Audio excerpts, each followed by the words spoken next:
Thanks to Jeff Bryant, our Caldwell Heritage Museum volunteer, and my history group friend for the documents used in this video. Thanks to Bruce Craig for his assistance when I videoed this cemetery. Part 2 of 2. There is some repetition in this video and repetition in the documents I have. However, I am going to include all the documents I have because many of these documents were written by different people at different times. Fairfield Cemetery. Another chapter is written by Carolyn H. McLean, editor. Even as long ago as 1885, there was a concern about the condition of the grounds, which served as the burying place for many of Lenoir's early families.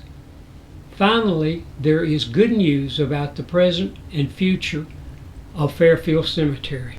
Some months ago, the city of Lenoir expressed an interest in taking over and preserving the Fairfield Cemetery property as part of the sesquicentennial celebration. It had long been our hope that the city would include Fairfield as its perpetual care program. We are pleased to report that this historic property was transferred to the city of Lenoir by the Caldwell County Genealogical Society the 4th day of October 2001, as recorded in the Caldwell County Deed Book 1368, page 878-879. My first glimpse of Fairfield Cemetery was through the car window from my vantage point on Bell Street. I was fairly certain that would be as close as I would ever come to seeing anything that might be on top of that hill, where I have been told old tombstones mark the graves of Lenoir's early residents. The trees, briars, and a few years' growth of an undetermined species of weeds, plus the prospect of things that slither living in amongst the lisping granite shafts, said to me, "Do not go there." This is no longer the picture of Fairfield Cemetery. The City of Lenoir Public Works Department has cleared the area of trees and undergrowth, and the tombstones are now visible from Bell Street. Though we are told the plan for Fairfield is restoration, we have not been apprised of the exact plan the city has in mind to accomplish that end. As of now, we can only say improvements are being made and the area is accessible. The transfer of this historic property to the city of Lenoir does at last offer a reasonable solution to what has been a point of much discussion among the members of the Caldwell County Genealogical Society and others with an interest in restoring this property. All knew what needed to be done. However, the lack of manpower and the inability to assure that the property would receive perpetual care left us little in the way of a solution. We are indeed appreciative of the care commitment made by the city. Many local people, plus numerous persons from outside our area, even from outside North Carolina, have been very frustrated in the past several decades when attempting to visit the graves of their ancestors and relatives who were buried in the Fairfield Cemetery. The first James Harper who settled here built what is thought to be the first church that stood in the present boundaries of Lenoir. It was located near the end of Bell Street and was first used by all denominations. The building was of logs, but was supposed to have been a model for its day, having glass windows, which was a rarity, and a painted door and a pulpit. In the back was a shed which was separated from the main building, according to a letter written by Nancy Alexander some years ago. The December 3rd, 1940 deed from James Harper to the trustees of the Methodist Episcopal Church states that the area contained 1 acre and 20 poles. Trustees were William Davenport, Peter Ballou, David Hood, William Conley, and Joseph Pewitt. The deed specified that ministers in good standing in the Presbyterian Church, the Episcopal Church, and the Baptist Church are to have the free use of said church to preach. Around the church grew a cemetery where a number of our most prominent pioneers are buried. The old building has long since disappeared, a cedar tree presently marking its location. The First Methodist Church and the First Presbyterian Church of Lenoir met here prior to moving to their present general areas, according to the articles in the book, Caldwell County Heritage. Present dimensions of the plot show 250-foot frontage, 320-foot depth, and is 160 feet across the back. Briars, bushes, poison oak, weeds, trees, a long standing of undergrowth prevents one from walking in some areas. Fallen markers, some face down, are difficult to read or impossible to see. Some markers are tilted, the ground having become uneven. Attempts have been made by a Boy Scout troop in the past decades to clear the undergrowth. A letter written in 1954 stated that the cemetery presented a neglected, disreputable appearance. You can imagine what an additional 35 years has done to the situation. Since it is impossible to read many of the markers, a list of the 178 names compiled by the Historical Record Survey of North Carolina in 1938 by WPA workers is our current source of information for persons buried at Fairfield. This list was supposed to include burials prior to 1913. Some after that date were recorded. It appears none were added after about 1920. Those listed with birthdays in the 1700s are A. Allen, Andrew Baker, Myra Perkins Conley, Ann R. Moore, and Mr. and Mrs. Robert Wakefield. Family names listed are Allen, Alexander, Bagel, Baird, Baker, Ballou, Barker, Beeman, Blankenship, Bradford, Bryant, Bulch, Campbell, Chancellor, Canner, Clark, Clayton, Conley, Curley, Dula, Edwards, Elmore, Franklin, Gilliland, Hallman, Harless, Hart, Haywood, Hendricks, Eisenhower, Lingerfelt, Littlejohn, Locke, Lutz, Lyerly, McCall, McGee, McKenderfee, McNeely, Mason, Minish, Moore, Nelson, Oxentine, Parks, Palmer, Pearson, Piercy, Poteet, Powell, Presswood, Price, Pritchard, Pruitt, Raby, Sanders, Scroggs, Setzer, Shell, including Azer Shell, Sherrill, Shoemaker, Simmons, Sims, Spainhauer, Sudreth, Sumter, Stein, Todd, Tomlin, Wakefield, Walsh, Watt, Winkler, and Wilson. Persons from other families are known to have been buried at Fairfield. Expenses for clearing the undergrowth by a professional right-of-way crew will be about $2,000. Leveling of sunken ground and restoring broken and fallen tombstones will also require funds. Other beautification will be needed when these tasks have been completed. The Caldwell County Genealogical Society, present owners of the cemetery, needs financial help from those interested in the restoration of this place, such a part of the early history of Lenoir. The Society has not been a fundraising organization, its only funds being from membership fees and past publications. A special fund is being established for the cemetery restoration. Eventually, a method of perpetual upkeep will need to be established, which will be tax deductible. Gifts may be sent to the Caldwell County Genealogical Society marked for the Cemetery Fund and mailed to Post Office Box 2476, Lenoir, North Carolina The treasurer is Mike Gibbons.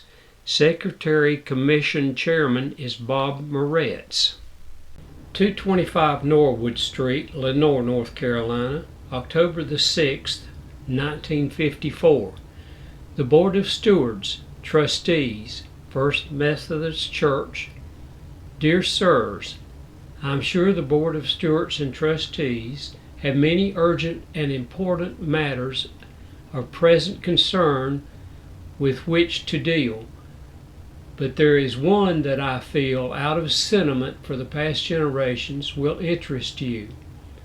In 1841, the first James Harper, who settled here, built what is thought to be the first church that stood in the present boundaries of Lenoir.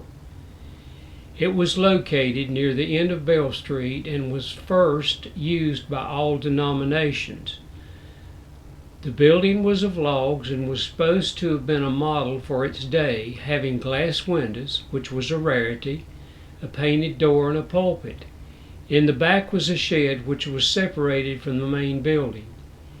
In this the slaves sat peering at the service through an opening which had been made by removing several logs.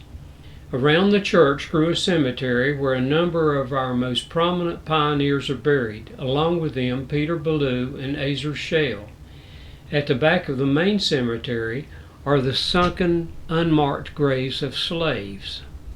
Sometime after the erection of the building, Mr. Harper, who was a Methodist at the time, gave the building and grounds to the Methodist Church.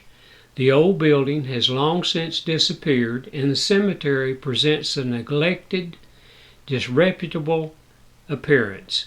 As Methodists and owners, I know that you will be interested in taking steps to take care of it, or in turning it over to the town or some other organization who could do so.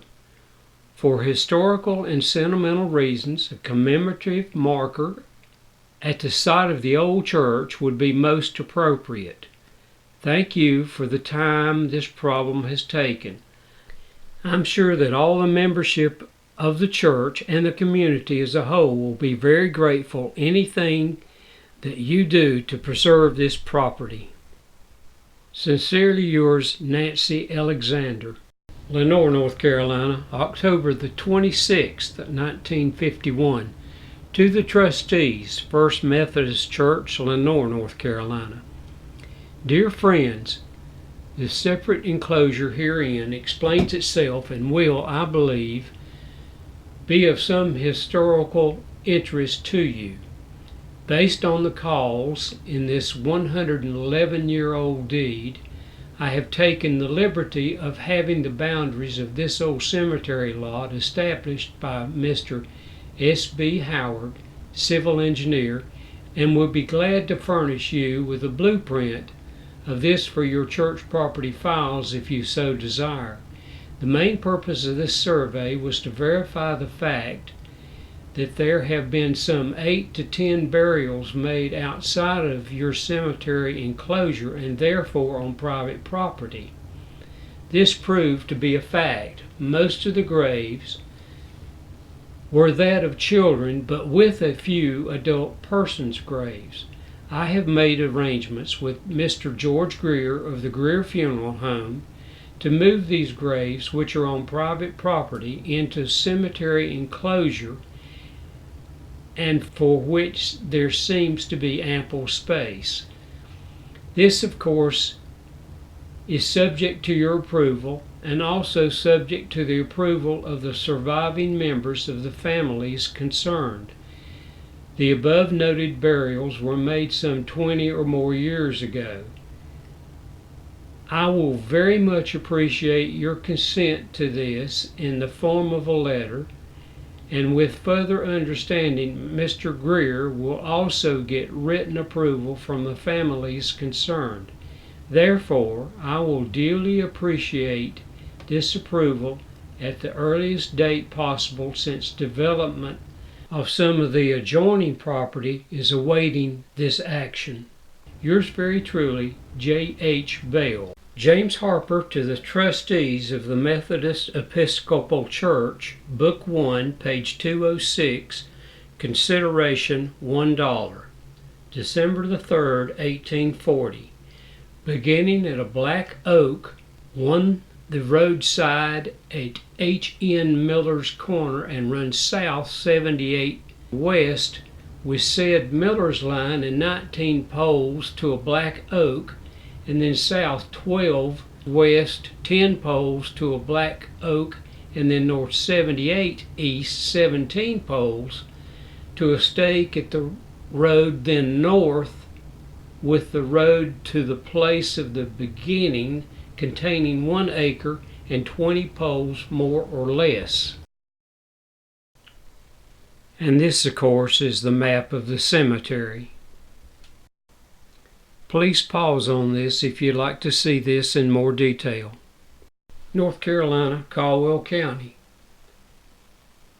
It is being made to appear to the satisfaction of the Board of Trustees of the First Methodist Church of Lenoir that certain graves have been opened and bodies buried therein, just outside the Fairfield Cemetery lot, as conveyed to the Methodist Episcopal Church by James Harper, trustee, in 1840, Book 1, page 206, Records, Caldwell Register of Deeds Office.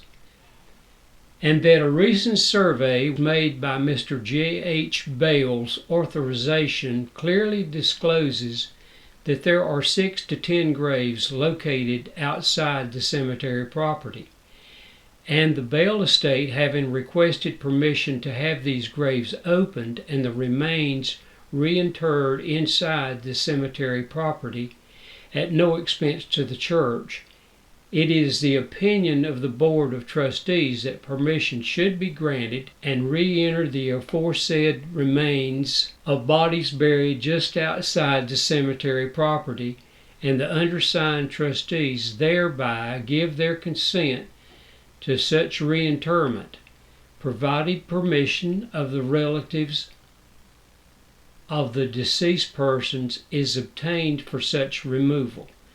This February 26, 1952.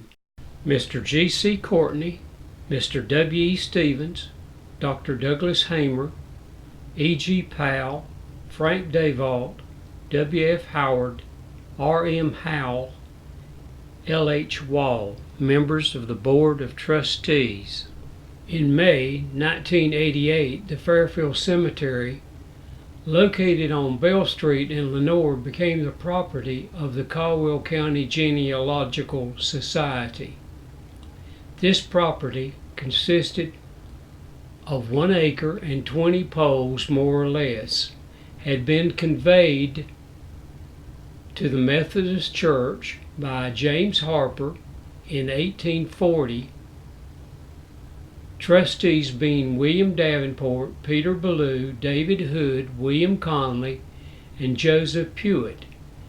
The church there was to be used at all times when there is no appointment for preaching in the church by the ministers of the Methodist Episcopal Church, that ministers in good standing in the Presbyterian Church, Episcopal Church, and the Baptist Church are to have the free use of said church to preach in. The church had been gone for many decades. A battered cedar tree stands where the church was. Many tombstones can no longer be read or are broken, yet many beautiful monuments are still readable.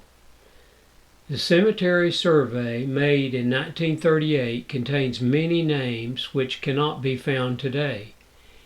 The 1938 list contains 7 Spanhauer family members, a very prominent early North Carolina family. The following genealogy was researched and printed in 1893 by Noah Spanhauer's eldest child, Dr. James Mason Spanhauer, and was provided to our society in 1990 by Janet Spanhauer Jeanette of Goldsboro, North Carolina. The beginning of a Methodist church in the town of Lenoir. Methodists were in the area before 1841 and were members of the Morganton Circuit and other circuits, but the church in the town of Lenoir began with the formation of the new Lenoir Circuit of the Methodist Episcopal Church, and its history is intertwined with the history of the town as well as the history of the county. 1841, Caldwell County was formed from Burke and Wilkes counties. 1841, the town of Lenoir was surveyed and lots were marked off and sold. 1841, the first courts of Caldwell County were organized. 1841, the new Lenoir Circuit of the Methodist Episcopal Church South was formed from part of the Morganton Circuit. The Caldwell County courts were organized, and the first session was held in the spring of 1843. Among the first deeds to be registered was one dated December 3rd, 1840, from James Harper of Burke County to the trustees of the Methodist Church. The deed was registered in Caldwell County June 29th, 1843 in Book 1A, pages 206-207. Fairfield Chapel, 1840. On December the 3rd, 1840, a lot on which stood a log building was deeded to the trustees of the Methodist Episcopal Church, namely William Davenport, Peter Ballou, David Hood, William Connolly, and Joseph Pewitt, by James Harper of Burke County. The deed was proven April 27, 1843, by James Harper and W.A. Ballou before Frederick Nash, one of the judges of the Superior Court of Law and Equity for the state of North Carolina. This certain tract or parcel of land lying and being in the state of North Carolina in the county of Burke on the waters of Lower Creek was deeded with the provision it is agreed and bargained by the parties aforesaid that at all times when there is no appointment for preaching in the church by the ministers of the Methodist Episcopal Church, that the ministers in good standing in the Presbyterian Church, the Episcopal Church, and the Baptist Church are to have the free use of said church to preach in whenever they or any of them are registered to do so without any hindrance or obstruction whatever. The land was bounded as follows: beginning at a black oak on the roadside at H.N. Miller's corner and runs south 78 west with said Miller's line 19 poles to a black oak, then south 12 west 10 poles to a black oak, then north 78 east 17 poles to a stake at the road, then north with the road to the place of beginning, containing 1 acre and 20 poles more or less, to have and to hold with all the appurtenances. The James Harper who deeded the log chapel was a Presbyterian from Pennsylvania and operated a store on the road to Morganton. It is thought the chapel was built around the 1830s, and since the area was called Fairfield, the chapel was known as the Fairfield Chapel. His wife, Caroline Ellen Finley Harper, was a Methodist, but later joined the Presbyterian Church when it was organized in Lenoir in 1852 at a meeting held at Fairfield Chapel. There is a Caroline E. Harper listed on the 1851 Methodist roll book, and on the 1852 roll beside her name is the notification withdrawn from the church. Evidently, it was at this time she moved her membership from Lenoir Methodist Church to the newly organized Lenoir Presbyterian Church. The James C. Clarence Harper, mentioned throughout the Lenoir Circuit minutes, was also born in Pennsylvania but moved to Ohio at the age of 10 with his parents.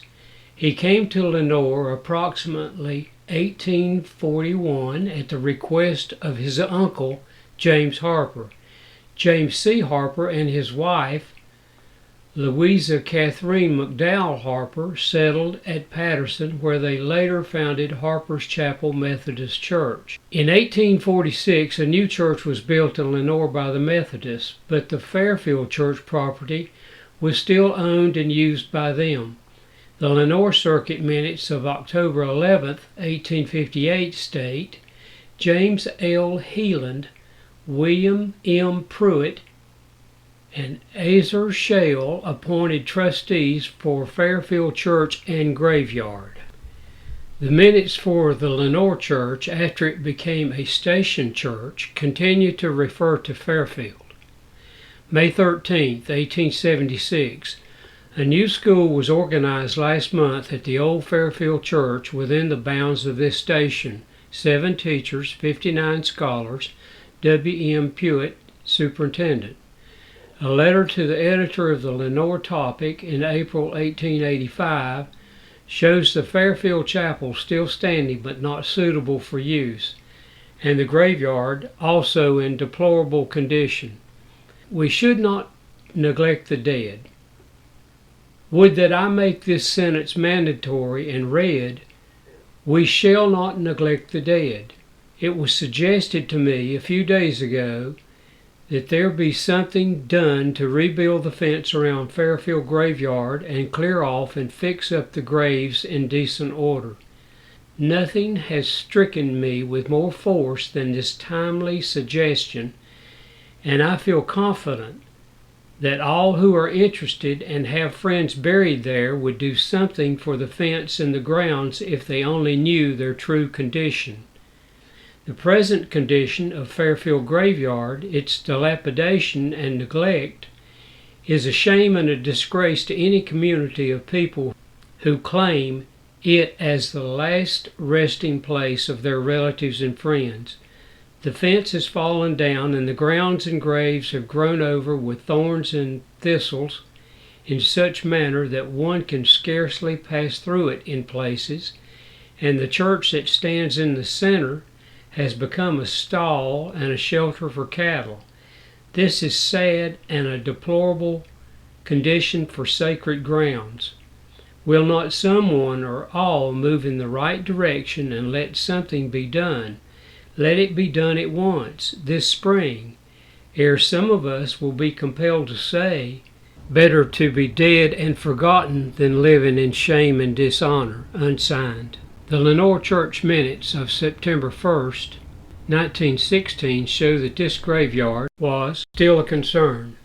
Brother J. L. Nelson was asked to bring up the matter of the Fairfield Cemetery to the attention of the trustees.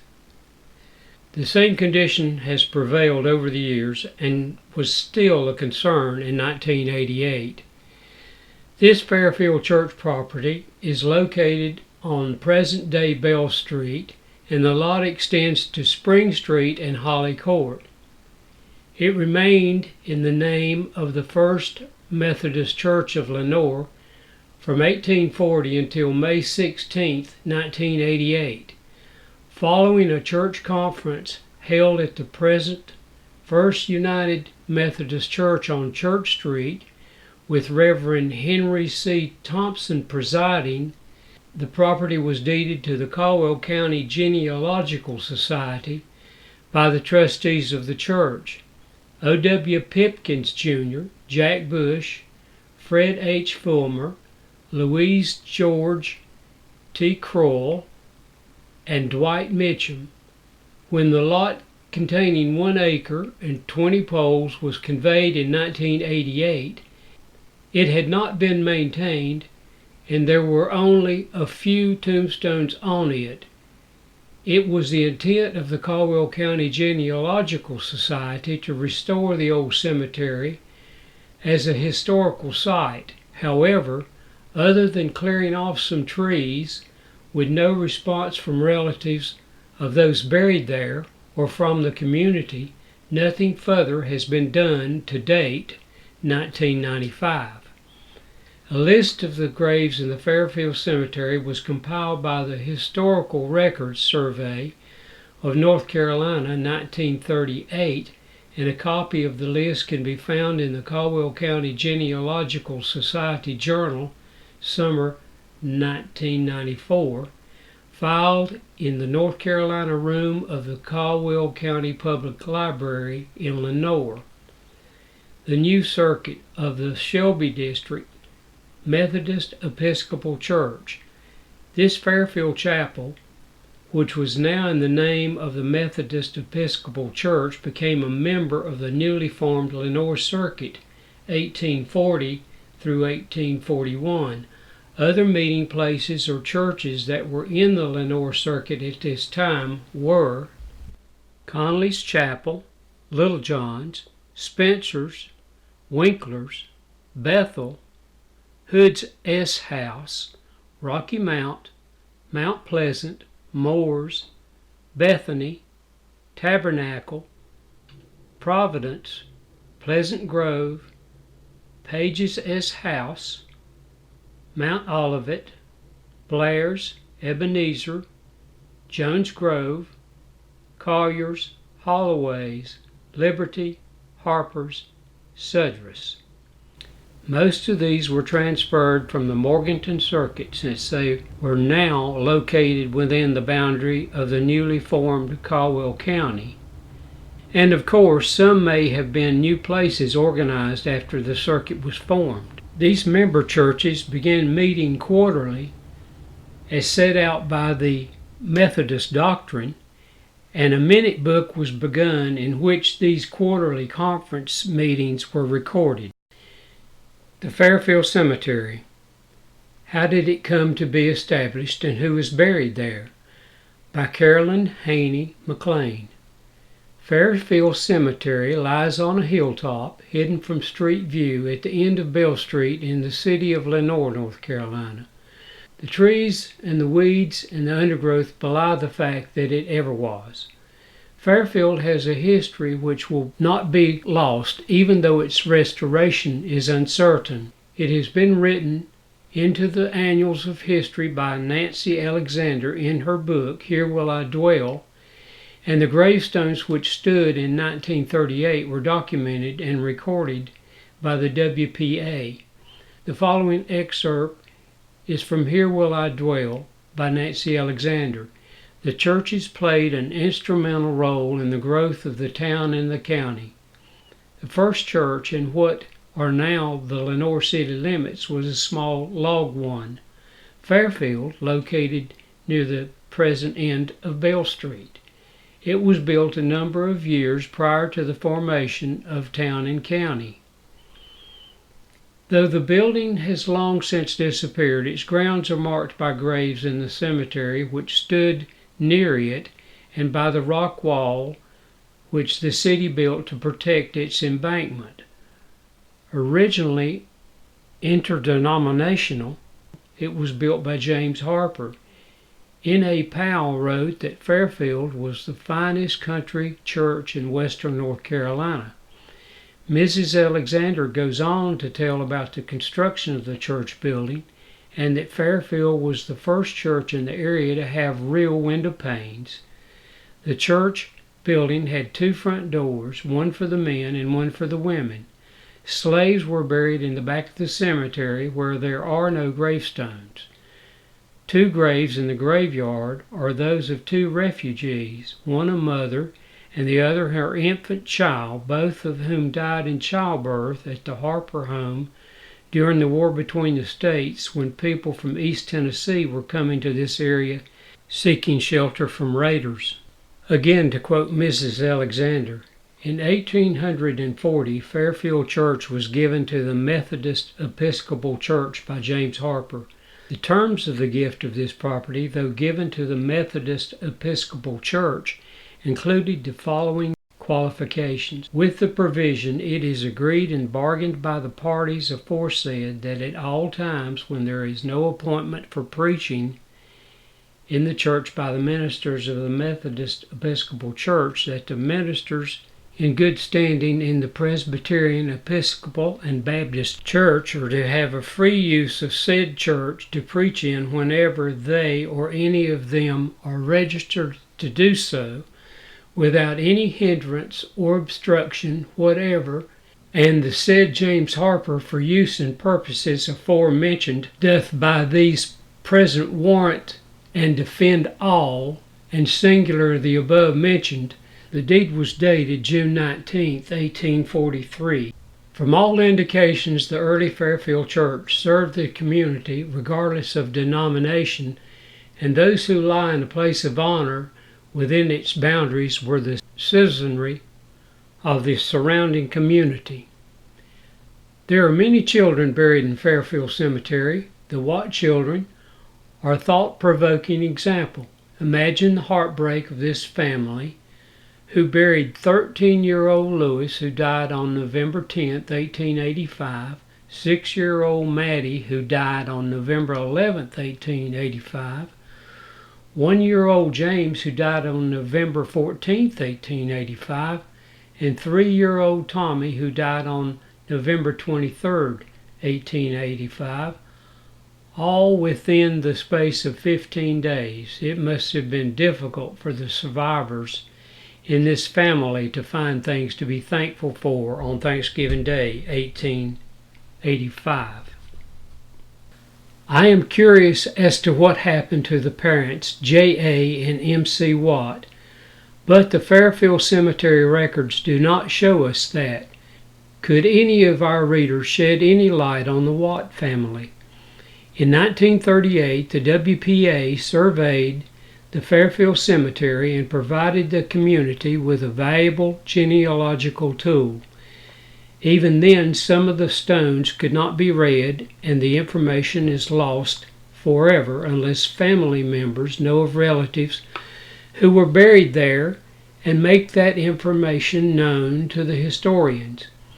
In the previously referenced book, Here Will I Dwell, Mrs. Alexander mentions that Mr. W. H. Wilson, daughter of Azor Shale, who helped erect most of Lenoir's first buildings, says her father was buried at Fairfield Cemetery.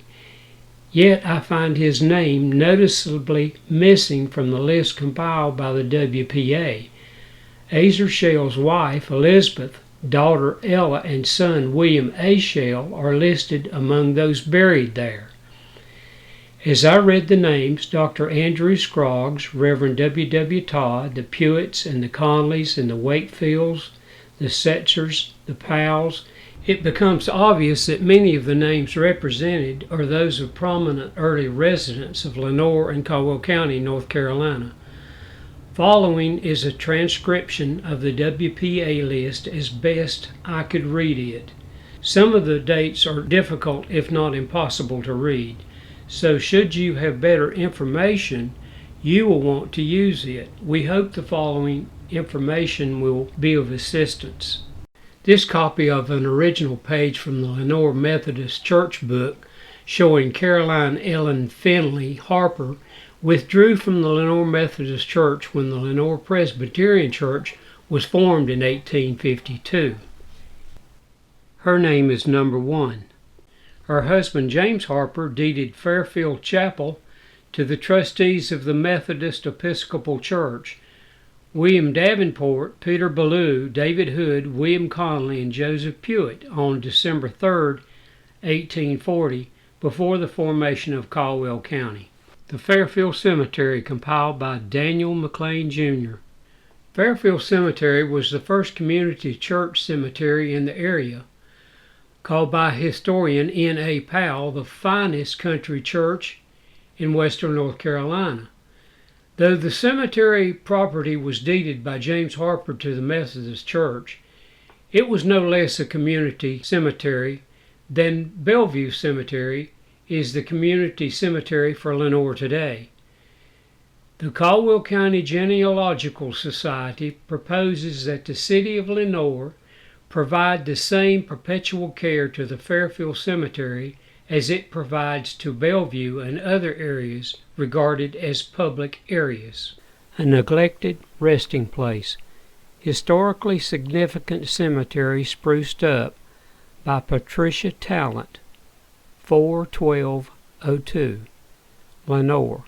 For hundreds of years, the graves of Lenoir and Caldwell County's earliest settlers lay forgotten, covered by vines, weeds, and trees. Through the years, many of the tombstones have broken and fallen from the graves they marked. The Fairfield Cemetery is now getting the attention and respect it deserves for the historical and genealogical significance, said Mike Gibbons, a member of the Caldwell County Genealogical Society. The city of Lenoir's sesquicentennial celebration last year renewed an interest in the history of Lenoir, and the city of Lenoir agreed to make over the cemetery. Even as long ago as 1885, there was concern about the conditions of the grounds, which served as the burying place for many of Lenoir's earliest families, said Carolyn H. McLean, a member of the Caldwell County Genealogical Society. It has long been our hope that the city would include Fairfield in its perpetual care program. The cemetery was first owned by the Methodist Church and then the Genealogical Society.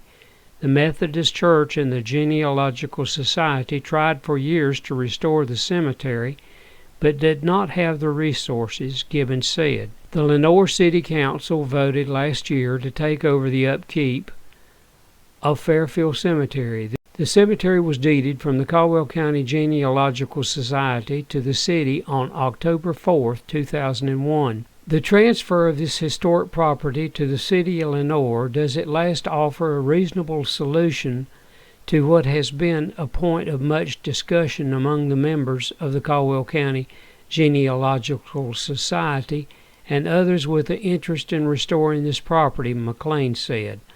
All knew what needed to be done, however. The lack of manpower and the inability to assure that the property would receive perpetual care left us with little in a way of a solution. We are indeed appreciative of the care commitment made by the city. Lenoir's buildings and grounds and public street crews after Thanksgiving last year began efforts to clean up the property. City crews have already spent at least 300 hours cleaning up the 1.3-acre cemetery. You couldn't even see the tombstones, said Mary Marty, director of Lenoir's Buildings and Grounds Department. We had to come in here and blow leaves so we could see what was here. It was like an archaeological dig.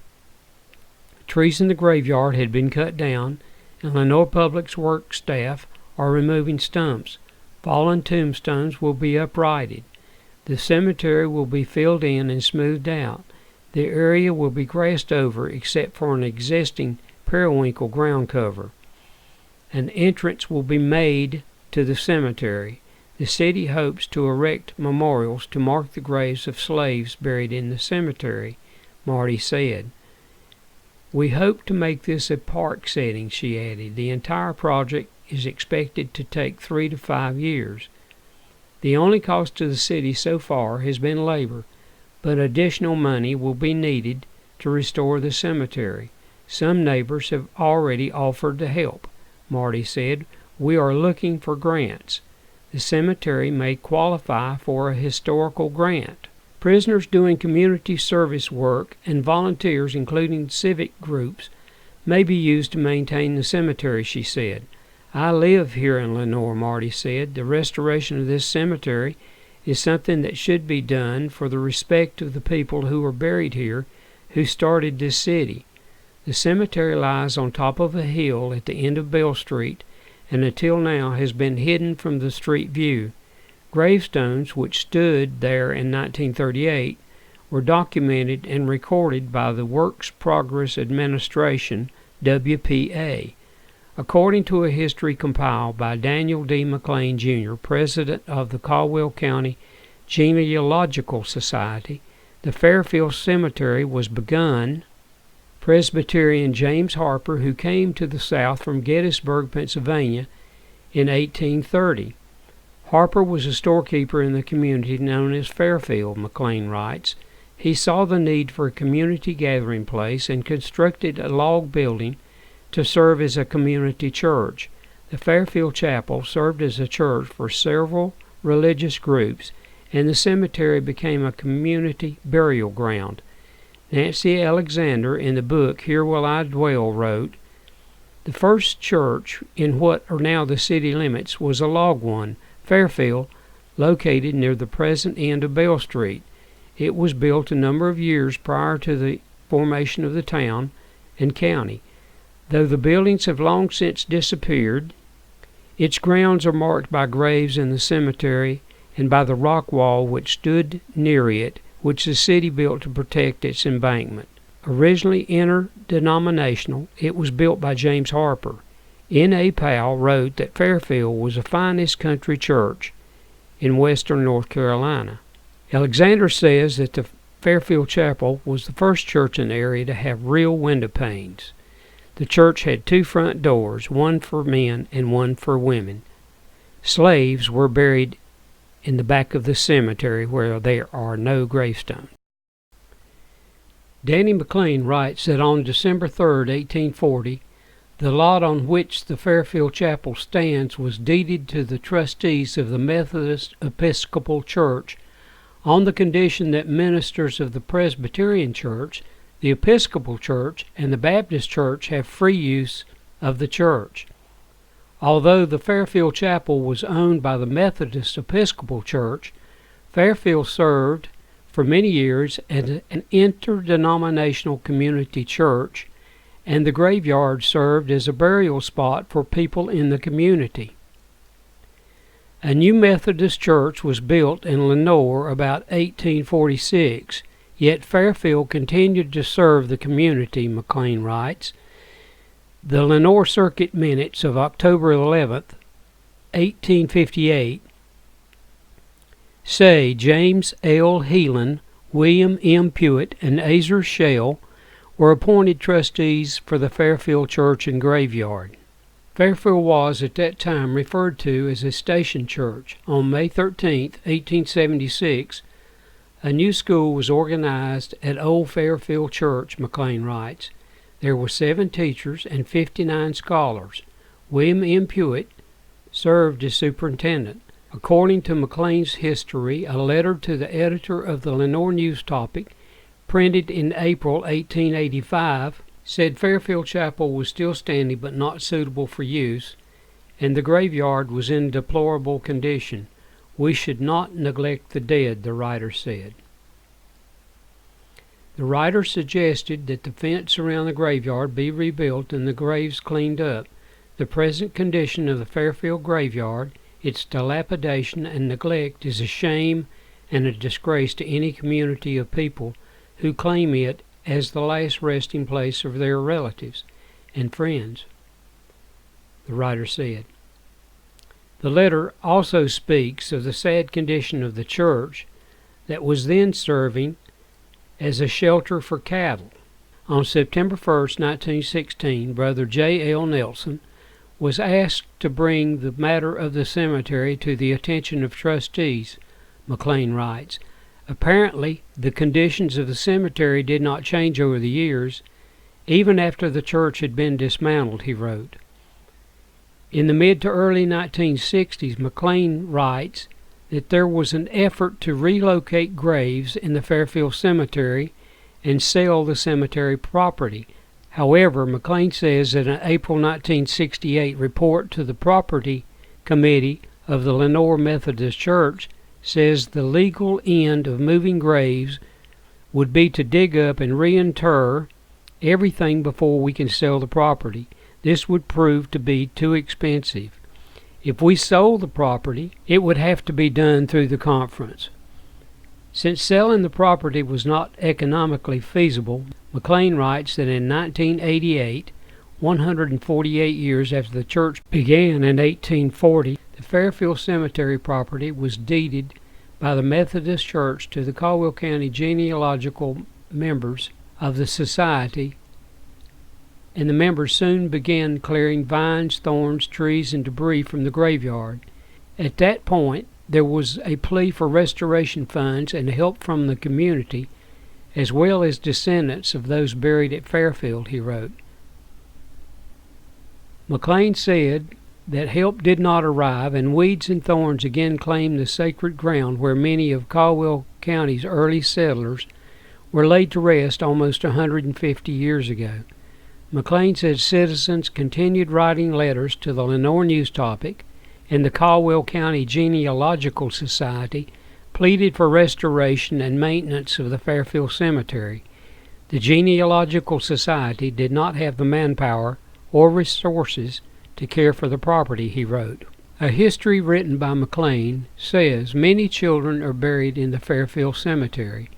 The account says that J.A. and M.C. Watt buried their 13-year-old son, Lewis, who died on November 10, 1885, 6-year-old daughter Maddie, who died on November 11, 1885, and their 1-year-old son James, who died on November 14, 1885, and the 3-year-old Tommy, who died on November 23, 1885, all within the space of 14 days.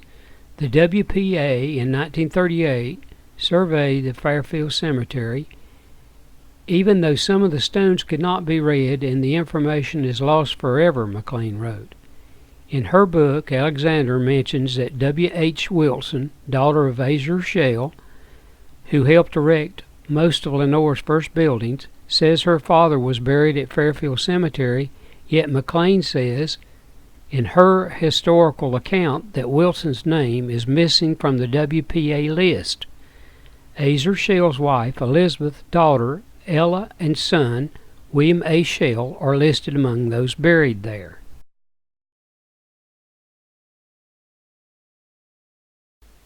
Here is a list provided by Daniel Curtis of those known to be buried at Fairfield. Please pause this video to read this list.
Here are some of the Fairfield Graveyard photos taken long ago.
Thanks again for the help of our local historians, Bruce Craig, Daniel Curtis, and Jeff Bryant, and thank you so much, Gregory Knight, for the use of your music in this video.